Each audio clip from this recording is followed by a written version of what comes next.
Hello guys, welcome back to my channel. তোমরা সবাই কেমন আছো? আশা করি সবাই খুব ভালো আছে। আজ আবারও কিন্তু একটা নতুন ভিডিও তোমাদের সাথে শেয়ার করতে চলে এসেছি। তো আজকে কিন্তু সকাল সকাল দেখো স্নান করে একদম রেডি হয়ে গেছে আর আমাদের খাওয়া দাওয়া কমপ্লিট হয়ে গেছে। আর দেখো এই যে আমার ছোট্ট সোনামা, এই যে আমার সোনামাও রেডি হয়ে গেছে। আর আমরা কিন্তু এখন সোনামাকে নিয়ে যাব স্কুলে। তো চলো, স্কুলে কোথায় কোন জায়গায় স্কুল সব কিছু আজকে তোমাদের সঙ্গে শেয়ার করবো। তো চলো এখন চলে যাই স্কুলে। সোনামা কোথায় যাচ্ছে সাজুগুলো করে? স্কুলে যাচ্ছে সোনামা। দেখেছো আজকে সোনামার কিন্তু প্রথম স্কুল। আর সোনামার ড্রেসটা একবার দেখো, ওকে বললাম একটা জামা পর, ও হবে না, ও নাকি জিন্স টপ পরে ভাইকে নিয়ে টুপি পরে তারপরে যাবে স্কুলে। তাই ভাইকে নিয়ে যাবে স্কুলে? আচ্ছা চলো। তো আজকে সোনাকে নিয়ে বেরিয়ে পড়লাম স্কুলে যাওয়ার জন্য। তো চলো স্কুলে গিয়ে তোমাদের সাথে দেখা হবে। ও আমি আর সোনা তো এখানে এসে বসে আছে এই যে স্কুলে। আর এখনো স্কুলের টিচার আসেনি, স্কুল খোলেনি। কি মন খারাপ আমাদের, তাই না মা? মন খারাপ তো। হ্যাঁ, আমরা চিনি না জানি না, তাও আজকে খুঁজে খুঁজে স্কুলটায় চলে আসলাম। আসলে সোনাকে আজকে স্কুলে নিয়ে আসার একটাই কারণ যে সোনা তো বাইরে সেরকম একটা বেশি বেরোয় না, খেলাধুলা করার সেরকম কাউকে পায় না। তো এগুলো যদি ছোটদের 1, 2, 3 যাদের বয়স, তো ওই সব ছোটো ছোটো বাচ্চারা এখানে আসে। আমাদের ওখানে যেরকম অঙ্গনারী স্কুল, এরকমই স্কুল। তো ওকে নিয়ে আসলাম, ও একটু খেলা করতে পারবে। আর ওই যে সাথে করে ভাইকেও নিয়ে এসেছে। তো অনেক আশা করে এসেছি। তো 10:30টায় খোলার কথা, 11:45 বেজে গেছে, এখনও খোলেনি। তাও আমি সোনাকে নিয়ে এখানটা এখন বসে আছি, যদি খোলে তো ভালো, আর না হলে 11টা বেজে গেলে চলে যাবো। এই যে 11টা নাগাদ এখন স্কুলের টিচার আসলেন। আর এখন উনি স্কুল খুললেন, তখন আমাকে জিজ্ঞেস করলো আমি কি জন্য এসেছি। তো ওনাকে সবকিছু বলাতে উনি জানালেন যে এখানে ক্লাস হয় না, আমাদের ঘর হচ্ছে আগারামে। তো আগারামের পাশেই একটা স্কুল আছে, সেখানে ক্লাস হয়। তো সেখানে নিয়ে যাওয়ার জন্যই উনি বললেন। আর এই রোদ্রের মধ্যে আজকে স্কুল খুঁজতে গিয়ে আমি খুবই ক্লান্ত। তো আজকের স্কুল খুঁজবো না, এখন চলে যাবো সোজাসুজি ঘর। তো আজকে তো আমাদের বিশাল অভিজ্ঞতা হলো, একটা স্কুলের ভীষণ অভিজ্ঞতা না মাম্মা?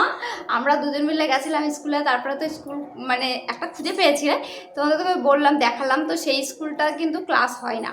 আর যেখানটায় ক্লাস হয় আমাদের ঘরের পাশে এখানেই কোথাও একটা আছে, কিন্তু আমি খুঁজে পেলাম না কোথায়। তো রোদ্রের মধ্যে আমরা আর কোনো এনার্জি ছিল না আজকে স্কুলটা খুলে বার করা। তো 2-3 জন যে কজনকে জিজ্ঞাসা করলাম, সবাই বললো যে এই জায়গাতেই আছে, কিন্তু এই জায়গায় আমি খুঁজে পাইনি। তো এখন সোনাকে নিয়ে আমি ঘরে চলে এসেছি। আর এত গরমে আর আমাদের ভালো লাগছে না। তো এখন কি করবো আমরা মাম্মা? আইসক্রিম খাবে এই গরমে, বুঝেছো? তো কালকে সোনার জন্য আমি একটা আইসক্রিম বানিয়েছি। আসলে রোজ রোজ তো বাইরে আইসক্রিম দেওয়াটা ঠিক না সোনাকে, এই জন্য আমি আজকে কালকেই বানিয়ে রেখেছি সোনার জন্য একটা ঘরে আইসক্রিম। তো চলো এখন সেটা আমরা খুলে দেখবো যে কেমন হয়েছে আইসক্রিমটা। তাই তো আম্মা? হাত দিও না। কেন? আইসক্রিম কে বার করবে? ও খাবে।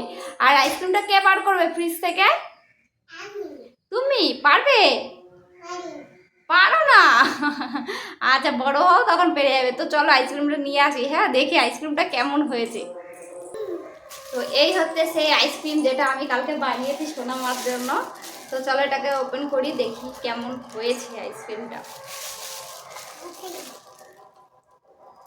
পুরো দেখো কি সুন্দরভাবে জমে গেছে। হ্যাঁ, তো এটা এখন আমি তুলবো। আর তোলার আগে এই যে একটা কাঠির মধ্যে গুঁজে দিয়েছি।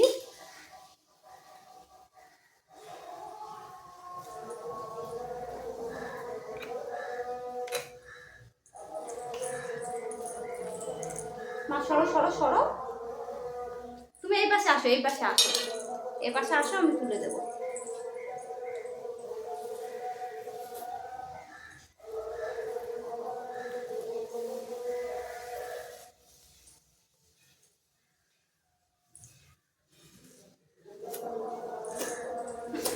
আইসক্রিমটা ভালো করে কাটতেও পারছি না।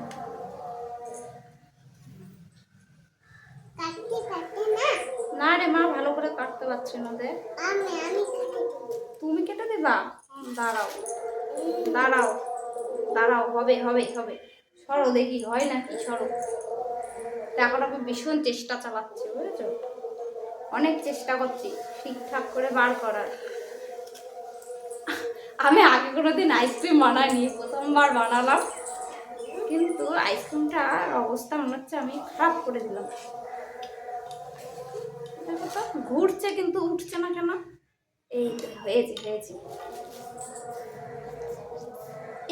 হচ্ছে সেই আইসক্রিম, দেখো চাকুতে এটা পুরো কেটে গেছে। তো চলো খেয়ে দেখা যাক এটা কেমন স্বাদ হয়েছে। আগে কে খাবে?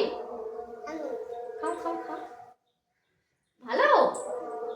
আর এর মধ্যে কিন্তু আমন্ড বাদাম ভালো স্বাদ হয়েছে, আর হচ্ছে কাজু বাদাম কিশমিশ এইসব দেওয়া আছে, আর একটু আমুল দুধ আর এমনি গরুর দুধ।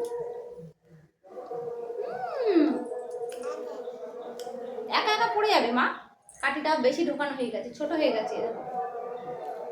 আমি ধরি, তুমি খাও। ভালো করে ধরবা কিন্তু, ফেলে দিও না কিন্তু। ওই দেখ বলছি পড়ে যাবে।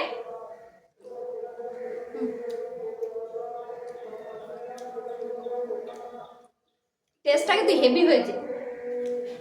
আসলে পুরো দুধটা জাল দিতে দিতে আমি ক্ষীরের মতন করে ফেলেছিলাম, তারপরে সেটাকে জমতে দিয়েছি। তাহলে ভাবো দুধটা যদি ক্ষীর বানানো হয় তাহলে তার স্বাদ তো এমনিই ভালো হয়।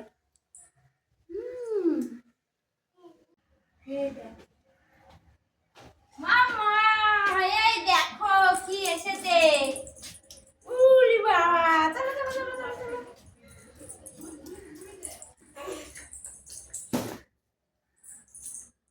কি করবে এবার? কি করবা? বলবা? এই যে পার্সেলটা দেখতে পাচ্ছ, এটা কিন্তু এসেছে নাইকা থেকে। তো চলো এখন ঝটপট করে প্যাকিংটা ওপেন করে দেখাই। আর দিকে তো সোনা খুব ব্যস্ত হয়ে গেছে প্যাকেটটা খোলার জন্য। তো দেখো প্যাকেটটা খুলে দিয়েছি, আর প্যাকেটের মধ্যে কত সুন্দর করে জিনিসগুলো প্যাকিং করা রয়েছে। আর দিকে দেখো সোনা শুরু করে দিয়েছে কাড়াকাড়ি। বাকিগুলো কি কি আছে সেগুলো আমি তোমাদেরকে খুলে খুলে দেখাচ্ছি। আর এই হচ্ছে একটা রিটাফলের পাউডার। এই সমস্ত প্রোডাক্টগুলো কিন্তু খাদি কোম্পানির। আমি নিয়ে নিয়েছিলাম একটা ডে ক্রিম, একটা নাইট ক্রিম, ও তার সাথে ছিল একটা স্ক্রাবার, আর একটা রয়েছে ফেস ওয়াশ। তো এই কোম্পানিটা কিন্তু আমি আগে কখনো ইউজ করিনি। এই ফেস ওয়াশটা কিন্তু অনেকটাই বড়। তো রিভিউ দেখে আমার ভালো লেগেছে, সেই জন্যই কিন্তু এটা নেওয়া। তো তোমরা যদি এই প্রোডাক্টটা ব্যবহার করে থাকো তাহলে অবশ্যই কমেন্ট করে জানিও আমাকে এই প্রোডাক্টগুলো কেমন হয়। এই ছিল আজকের ভিডিও, কেমন লাগলো অবশ্যই কমেন্ট করে জানিও, ভালো লাগলো অবশ্যই একটা লাইক